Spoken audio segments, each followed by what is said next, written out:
Hello and welcome to Unboxed, the podcast that dives deep into the world of custom packaging and innovative brand experiences. In each episode, we'll be exploring the latest trends, innovations, and best practices in the design and packing industry, and then taking a look at how they can help businesses like yours to create memorable and impactful brand experiences. I'm your host, Sam Johnston. Let's get started. So welcome to Unboxed, the podcast that dives deep into the world of custom packaging and innovative brand experiences. In each of these episodes, we'll be exploring the latest trends, innovations, and best practices in the design and wider packaging industry and how they can help businesses like yours to create memorable and impactful brand experiences. I'm your host, Sam Johnson, and in this episode, we'll be talking to Eric Adams, who is the founder of Dog & Whistle. Dog & Whistle craft dog food from 100% unused natural whole foods, working alongside people like veterinarians to develop recipes packed with a complete range of natural nutrients that pups need to thrive. We're super excited. Thank you so much for giving some time to our listeners, and it's really great to have you here, Eric. Thank you so much, Samuel. Thank you so much for having me. It's a pleasure.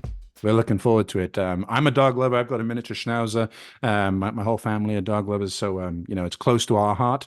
But for anybody listening today, we're going to run through 5 questions to get into. I'm sure we're going to talk about the dogs and the pups, but we'll try and get some structure to it if possible. We're going to first off, we'll kickstart with what inspired our guest today to get into their field, into building products, packaging, and branding in general. How do they get their start in the field, and why does this organization exist?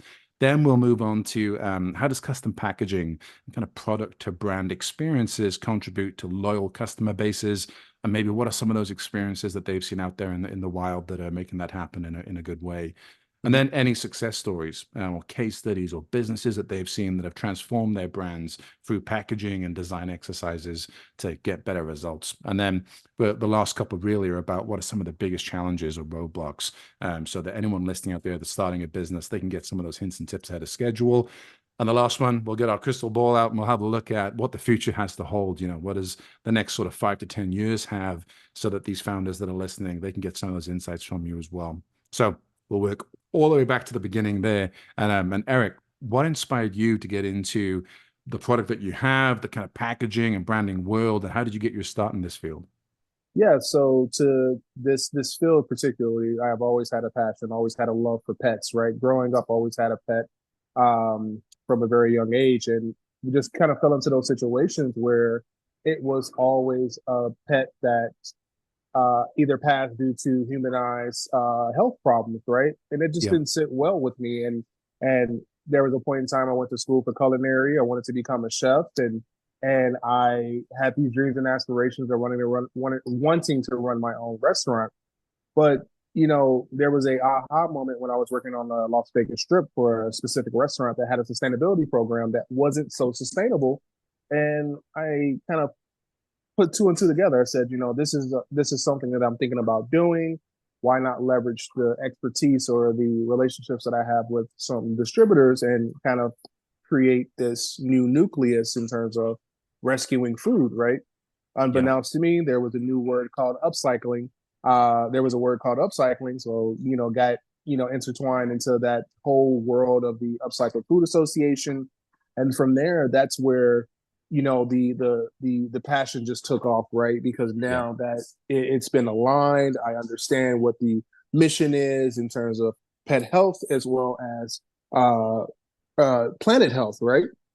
And what inspired me to get into branding, custom packaging is that it was just those experiences working in the casino world, because it does a lot with storytelling, right? I think storytelling and creating those meaningful connections between your business and your customers are super important. Mm-hmm. And what I like to kind of emulate that is, setting the table in the restaurant world, right? Your hospitality, you want to make sure that you welcome your customers in as they are a family member that comes over for a holiday tradition, right?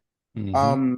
And it took some trial and error very early on, where I realized that packaging is a little bit more than just a glass jar, right? A glass container, because you can easily do just a label with your name of the brand and then on the back the ingredients. But kind of picking pieces of what I learned in the marketing world through the casinos is that it's an opportunity to tell your brand story and create that narrative, right? Yep. And with the new packaging that we have, I was inspired by some other pet food brands to where you now see a dog on the front of the package, right? Because then that way we're kind of resonating with you as the customer or the consumer, like, man, my dog actually looks like that. So in a Yeah. way, I'm kind of inclined to make that purchase. So I entered that field, early on, working in small projects and going through trial and error, and then I thought quickly, like, okay, this is the brand, this is what we want to stick with. That Yep. could be really impactful and just make a lot of on put the brand on notice when it comes close to someone else, where it doesn't look like Yep. your farmer's market style, but it actually looks like something you could see on the retail shelf. Love that. I mean, what an epic mix of two worlds. For me personally, food and puppies, come on. I mean, that's me. I'd love that. I'll be doing that all day. And do you have a dog yourself at the moment? Oh yeah, yeah, Yeah. absolutely. So if you look on our some of our custom packaging, Rocket, who is he's my dog. He's a 10-pound Yorkie mixed with a Shih Tzu, 4 pounds, 4 years old. He is the Nice. face of the company. So when you Nice. see, yeah, so if you see like a small Shih Tzu, white Shih Tzu on our packaging, that's actually Rocket. So um, we want our dogs to live forever, but I think like doing it this way, he can have his legacy for as long as the Yeah. company is alive. I love that. Yeah. He's the superstar, the mascot. That's That's right. awesome. He is the mascot. The next episode, we'll have to get him on as well. I think that's probably the next step for us. Well, That would be a very interesting podcast. I would love to see yeah, just get my your dog, your dog. We're your good to go. exactly. Yeah, Probably the probably. highest rated. Yeah. Well, considering this epic journey that you've gone on of bringing something to market and going through all those stages of from concept to design to all the challenges along the way, we'll jump on to the next question here because I think there's going to be some gold for the listeners. How do you think the custom packaging and product to brand experiences contribute to creating loyal customer bases, and what are some of the most effective strategies that you've seen to achieve this? So it ties back to just creating that tangible connection, right? I think that once I'm looking for a package right now. Once you hold a package that's bare bones compared to a package that has this print on there, you're creating a connection. If Yeah. there's not much on here, it's just like, oh, okay. But if you look here on this package, it has all the details that you're looking for, those keywords that say sustainable, that says, low fat, whatever the case may be, that creates that tangible connection that, turns into a purchase, right? Turns that purchase Hmm. into an experience. And I think like those effective strategies could include using eco-friendly materials, right? Yeah. That resonates with sustainability focused consumers. There are, there's a good majority of those consumers out there, but I would love to see more. Yeah. I think when it comes to that sustainability focused material, there is time that we do need to educate those consumers, right? So I think if we, find ways on how to educate them in a fun, impactful way, more with incorporating maybe a personalized touch with it as well, Yeah. could Hmm. be a good key strategy that we could see to achieve this. Hmm. But it's also your audience, right? Who is your audience? Who is it that you really speak with, right? Because you can sell someone off of the sustainable packaging aspect, or you can sell someone off of the heart healthy meals or heart healthy food. So I think it's just those words that you put on your packaging is what's really going to drive it. Because Yeah. then me as a consumer, I look at the packaging and say, oh, let me go on the website. Oh my God, this Yeah. packaging is 100% compostable. Now I can throw it into my compost or recyclable, whatever the case may be. You now create that rabbit hole where you just found out, okay, I thought I was supporting just a company that focuses on this, but they have so many great key initiatives. Love that. And how did you go about finding your initial customer base, like the tribe that your brand connects with? How did you go about finding that? Well, it's forever evolving, right? I think it's just looking at your demographics. For one, you just have to do case studies. You have to put out. Uh, I'm sorry, I'm losing frame of thought. You have to put out you want to analyze what the customer is looking for, right? You want to Yeah. do Questionnaires or questionnaires. Yes, thank you yeah. so much. Send out those questionnaires in terms of what's important for the customer, right? And you know that with Gen Zers or millennials, we're more inclined to focus on the sustainability aspect as opposed to the usual, right? Hmm. So I think understanding your consumer is that's the strongest part that's been beneficial for us because we're able to know, okay, we're going to focus on Gen Zers, millennials, Yeah. because they really they really hone in on this aspect of it, which then hopefully leads to them communicating to the other demographics and saying you should support this company because of this, Yeah. right? And I think that when it comes to that, when it came to that, that's what worked well for us, right? Using the power of the people to be our MVPs and help spread the word or help market the brand. Love that. Yeah, I think that yeah, the sponsor of this podcast, Merchant Boxes, those guys are an example of an agency that if you're a brand and you're looking for packaging, sometimes you can go with a direct designer maybe who will just do exactly as you tell them to. They'll meet all the specs and then that's it, and it's good. And if that's what you want, no worries. Someone like Merchant Boxes could do that as well. But where the value add, I think, is where in order to do a really impactful design and to really get it right first time, or maybe just first or second time rather than the fifth time, it takes asking those kind of questions. It takes kind of auditing who is this ideal customer profile that you're initially going after. What does this tribe want? So that then, as you do your design, your information, everything else that goes into packaging, it reflects the needs and wants of the market in that kind of regard. And a good agency or a good, in-house support, whatever your department looks like, should be asking those kind of questions. If you're not getting challenged on that, or if they're not asking you for this deeper understanding of who is the customer, how are they going to be interacting with this, you might want to look for a different agency because Yeah. they can really add value to you. And I think that the next question here kind of touches on some of that. But do you have any success stories or case studies of businesses that you've maybe seen there out in the wild that have transformed their brand through customer packaging or going through design exercises? Yeah, so packaging is I'll be transparent, it's super expensive, right? And you have to look at what works best for your business from a branding, from a financial aspect. There are some very innovative companies that are looking at seaweed packaging right now, which I thought was super cool. Wow. In which it's literally seaweed paper that they're doing as a pouch or they're doing as a box, and I thought that was a really cool innovative thing that they're doing. Yeah.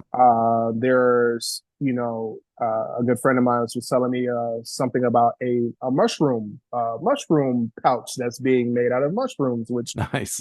I'm saying, okay, that's really cool, and it's packaging is evolving Yeah.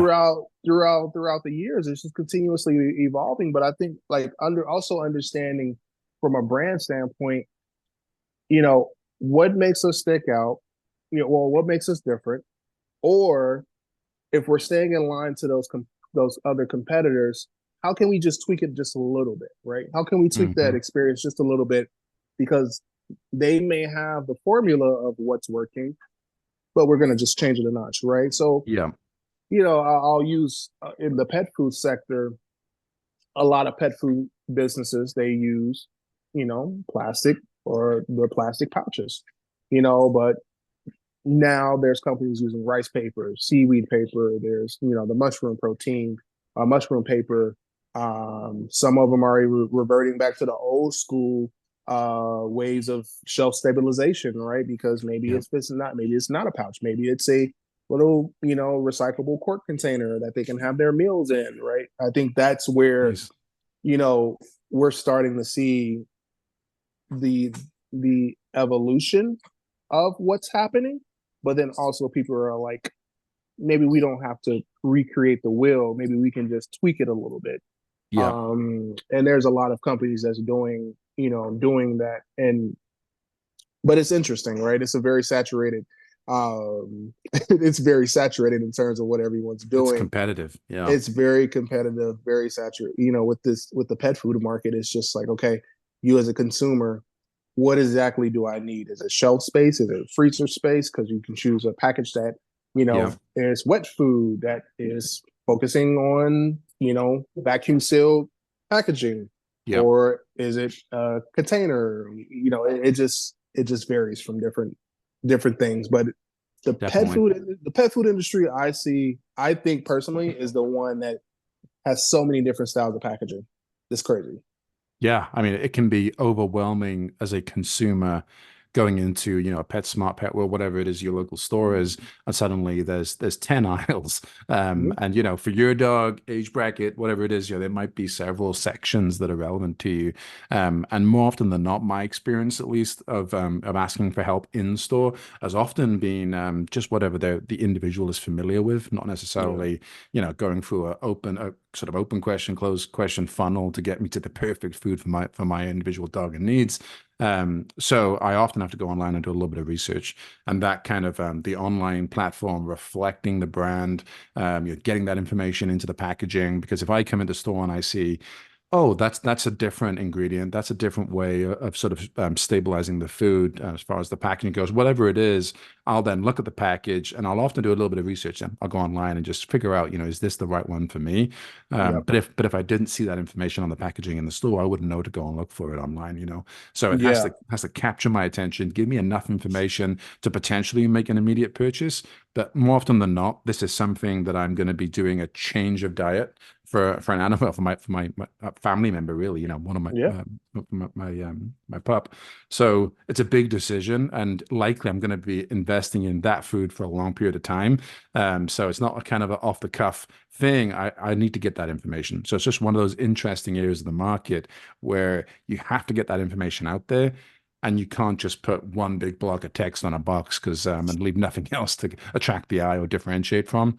Yeah. Um, and I guess, with all of that complexity and experience that you've had, the next question here, and there'll be parallels, I think, in the value of this answer to other industries, where you need to get a lot of information across, and you need to find a real niche, own that area of the market, and differentiate across a very competitive market.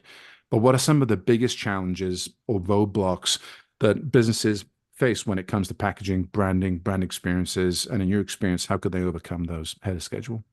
So three things: high costs, Yeah, sourcing sustainable materials, and then ensuring that the design reflects the brand's identity.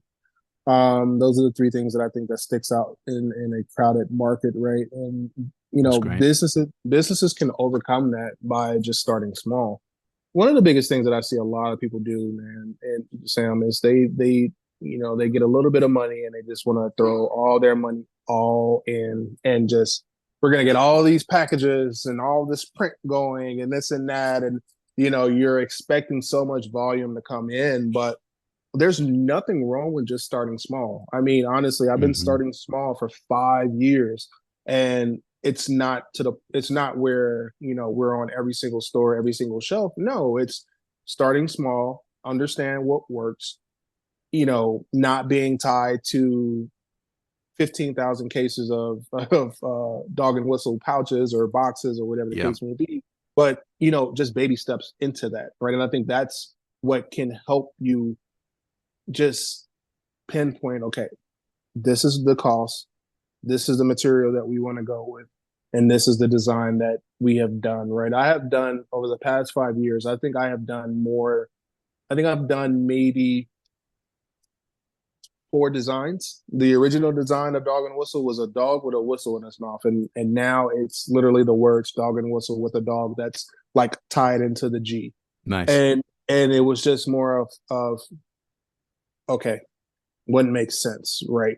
Yeah, What is easily recognizable, like who can resonate with that.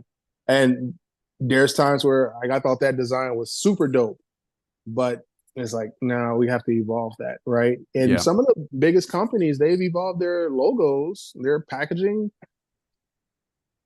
5 6 times, right? yeah, The biggest companies, that Nikes, the Amazons, they've changed those logos so many times. It's crazy. And I think that just starting off small, understanding, what works, and get a couple of packages, a couple hundreds of packages, and just have some test print, put it yeah. out there in the market, get a good tagline, go from there, right? I But love that. Yeah. as you do that, you're building relationships with suppliers, right? You're leveraging, technology for creative solutions, right? Yeah. And it's just like, oh man, I can put a QR code on there now. Yeah. Now I can just wait. Now once those boxes run out, I'm like, okay, cool. Let's do QR codes in the next print of 500 as opposed to 15,000. Love that. And I think that can help brands like overcome those issues. Yeah, I think that's really, really good. And doing that more agile approach to this and that kind of iterative testing methodology, like that definitely not only provides you with the opportunity to amend and change the brand or packaging, but even the product. As you're getting feedback from people and seeing how they react to things, they may start giving you ideas, and it may change the trajectory of the business, but it should definitely speed things up. If you go straight out there with 15,000 and go out there and suddenly you need to change things, that's an expensive change. And I appreciate that print is one of the higher cost items in the whole production line. Mhm. But going through that initial R&D iterative process will be way more of a better return on investment than just sinking straight into it. And as founders, we get very kind of we have a tight grip over the product because we have a lot of passion held up in it, a lot of pride, and we love it. We think it's amazing. Like we've poured our hearts into this, and it's easy to go, amazing, I'm done. Let me just do a massive order and ship it out. I got finally completed it. Yeah, You have to sort of take the ego out a little bit, not all the time. I'm not saying the yeah, consumer always knows what's best for them, but they definitely know what's going to shout out to them, what's going to get the message across, how they're going to receive it, and you got to speak to them and give them the opportunity to give you that kind of feedback. yeah. So I guess with the market moving forward, we touched on QR codes in this conversation. We've touched on the kind of the renewable and environmental impact side of things on this, and this product is very much orientated towards that side of the market.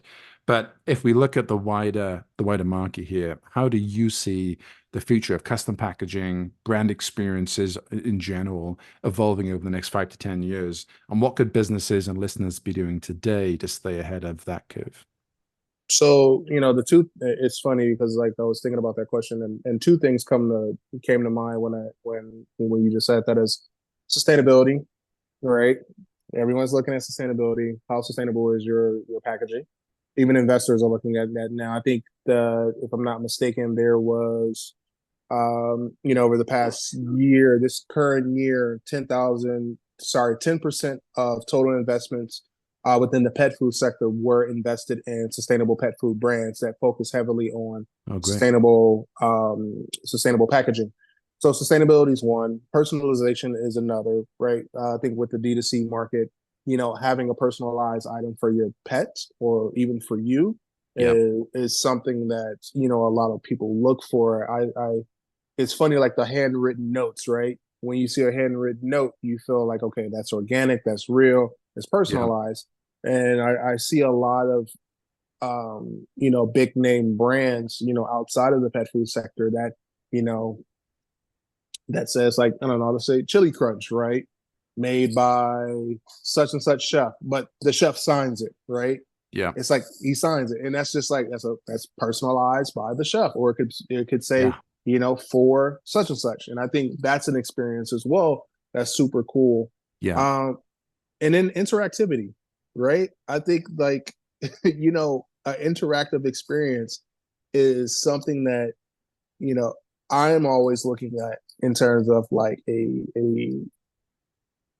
customer engagement or even an AR experience, right? It's like, man, it would be super cool. I feel like I'm just giving this away, but a super Yeah. cool experience where like you can scan a QR code and see a visualization of your pet. See a visualization of your pet eating uh, the pet Nice. food or eating a treat. I don't know, something of that nature. Right? I think that would be Nice. super cool. In terms of 5 to 10 years from now, I think Yeah. those are the three. Those would be the three things that I think that people would want to see as technology is forever evolving. I think that we can take those key steps to help evolve as well. That's amazing. Well, We've got some absolute gold here. I know that the team are going to be snipping this up and, making it accessible as possible to get all of these hints and tips out to the founders. But that's our time for today. That kind of wraps up the episode of Unboxed here. Thank you to Eric for sharing all of the insights and expertise with us. It's so valuable getting a founder that's kind of in the grind as well, who's going through building their own business and is doing the actual stuff out there in the wild and making things happen. If you've enjoyed this episode as a listener, be sure to subscribe to the podcast, leave a review wherever you're listening to this. It means a lot to us and all the algorithm robot overlords that control these things. If you have any questions, comments, or suggestions for future episodes, or you'd like to be a guest, reach out to us on email at hello@merchantboxes.com. And just for the audience here, Eric, if somebody wanted to reach out and wanted to maybe either just buy the product, wanted to find out a little bit more, or reach out to you personally, what's the best way for them to do that? Yeah, so you can reach out to us, social channels, Dog Whistle Vegas, on Instagram, TikTok. Nice. For however long they're going to be here. Yeah. You can look for Eric Adams on LinkedIn, or my email be info@dogandwhistle.com. We'll love to, hear from anyone that's listening. If you have any questions, I am an open book to help out as much as I can. That's amazing. Well, we're an advocate, so we'll definitely be suggesting people do that. And we'll put the links into the show notes as well, so people can click that and get straight to where they need to go. But until next time, keep thinking outside the box and creating unforgettable brand experiences. And Eric, thank you so much for having us. Really, really good to have you on. Thank you so much, Samuel. Okay, bye. Bye. Thank you for listening to today's episode. It was sponsored by Merchant Boxes. Merchant Boxes provide custom packaging to large businesses and small creators that customers love. If you are looking for award-winning custom package designs that make your business and products stand out from the competition, click the link in the show notes to find out more.